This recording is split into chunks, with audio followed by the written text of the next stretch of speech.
Hi everyone, hi ma'am. This is my report, Digital Transformation and Innovation. So, ang Transformation and Innovation is kuan siya kaning information decision making bitaw.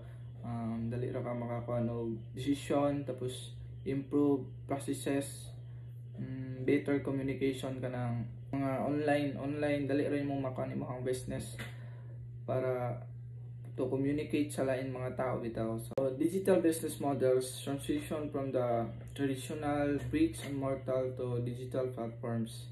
So, business that want to remain to competitive in the modern world must make the shift from traditional bricks and mortar operation to digital platforms. Online sales is only one aspect of traditional brick.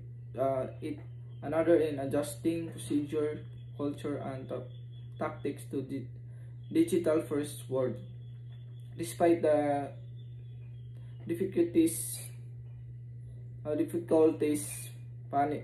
companies in almost every sector find it to be a worthy attempt due to the advantage, which include increased customer satisfaction, expanded reach, and operational efficiency. So mo na ang case studies Ayala.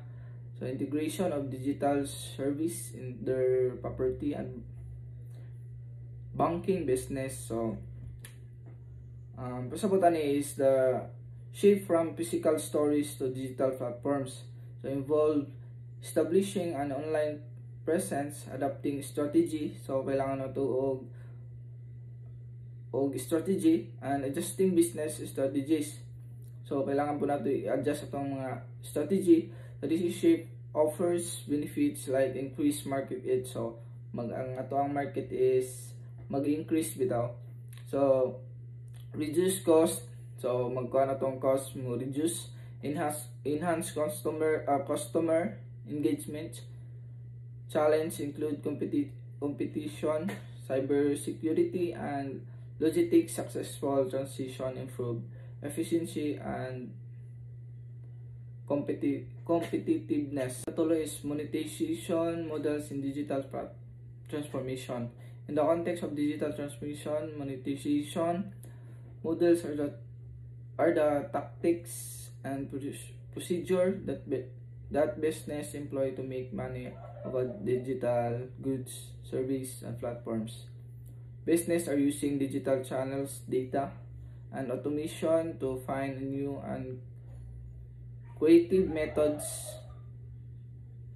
to generate revenue as they embrace digital technology more and more. These models incorporation innovative strategy made possible by digital tools, customers, behavior, and technology. In addition to conventional revenue streams. So explanation is digital platforms involve not only adopting new technologies. So really daw kailangan nga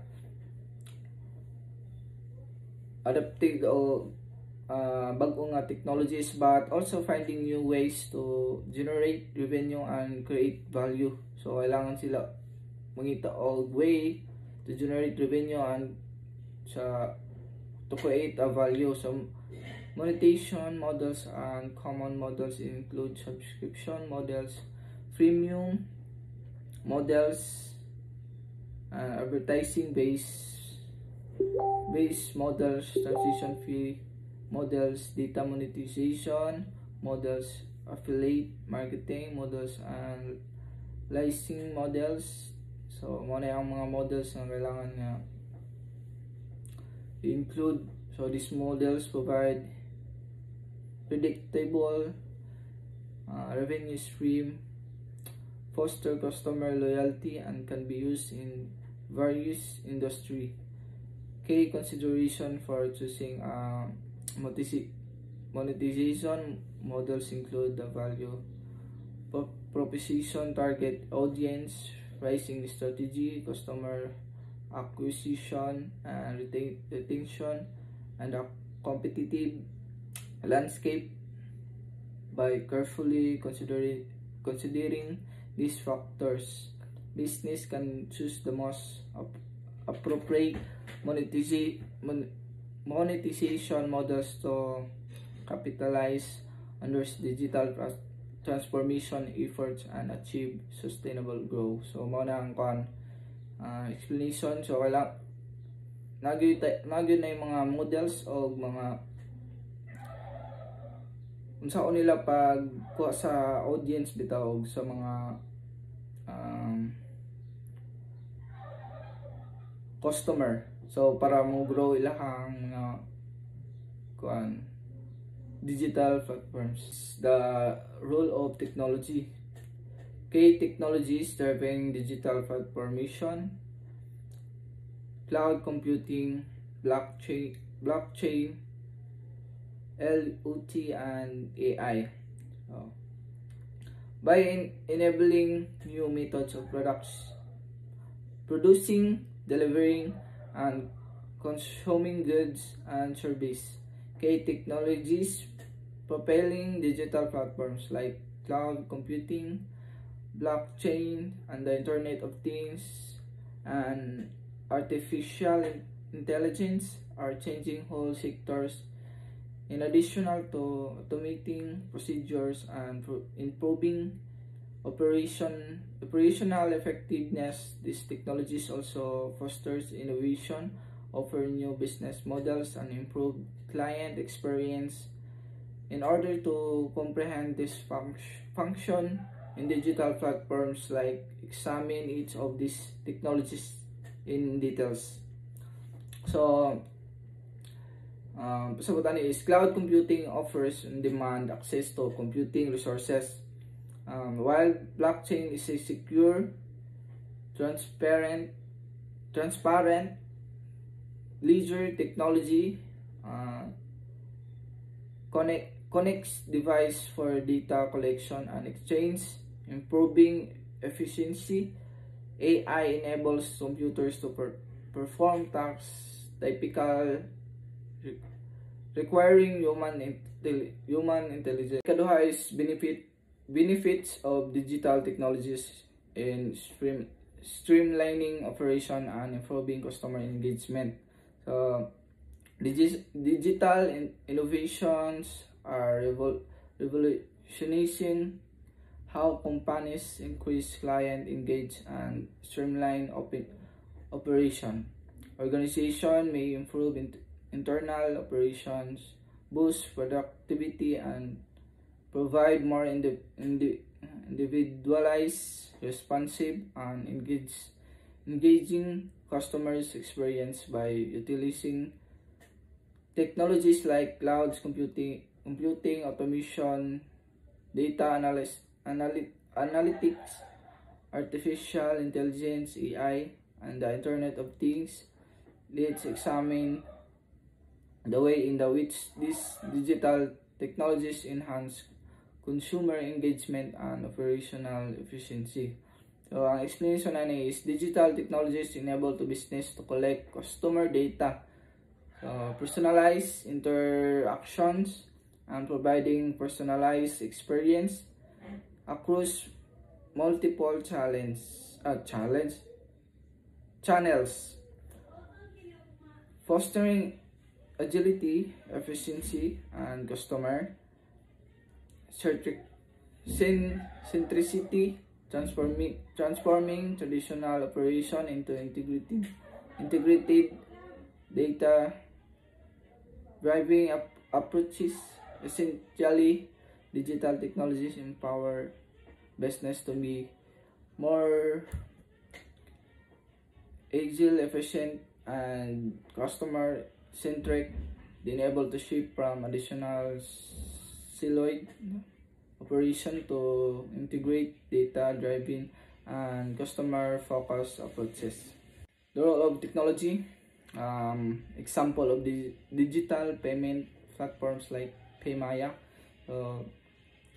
The way individuals and companies manage payment and money transfers in being completely transformed by digital payment platform such as PayMaya without depending on conventional banking techniques.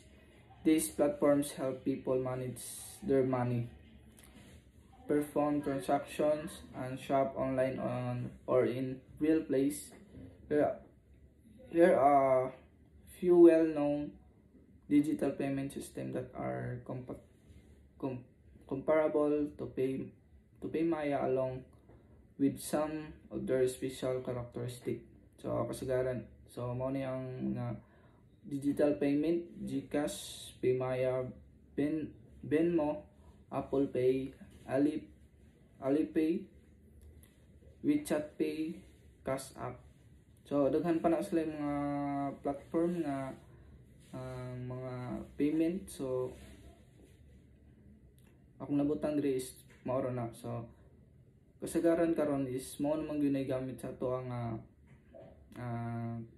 magbayad, o if ever nga wala tay cash bitaw, so kailangan nato magbayad og online gamit ang GCash, PayPal, PayMaya. So kanang even sa mga digital nga mag-order ka og mga things na magamit nimo, tapos ang ilang ginagamit is mga online payment. The last is overcoming digital transformation barriers. Common challenge: resistance to change, skill gaps, and cybersecurity risks.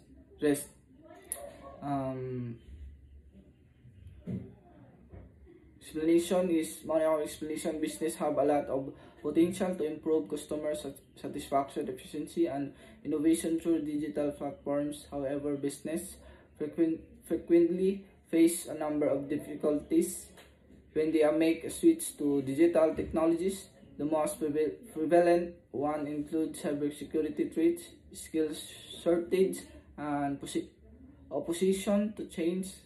Let's take a closer look at this issue. Amo na yung mga potential to ma-improve ang atong customer tungod kay efficiency.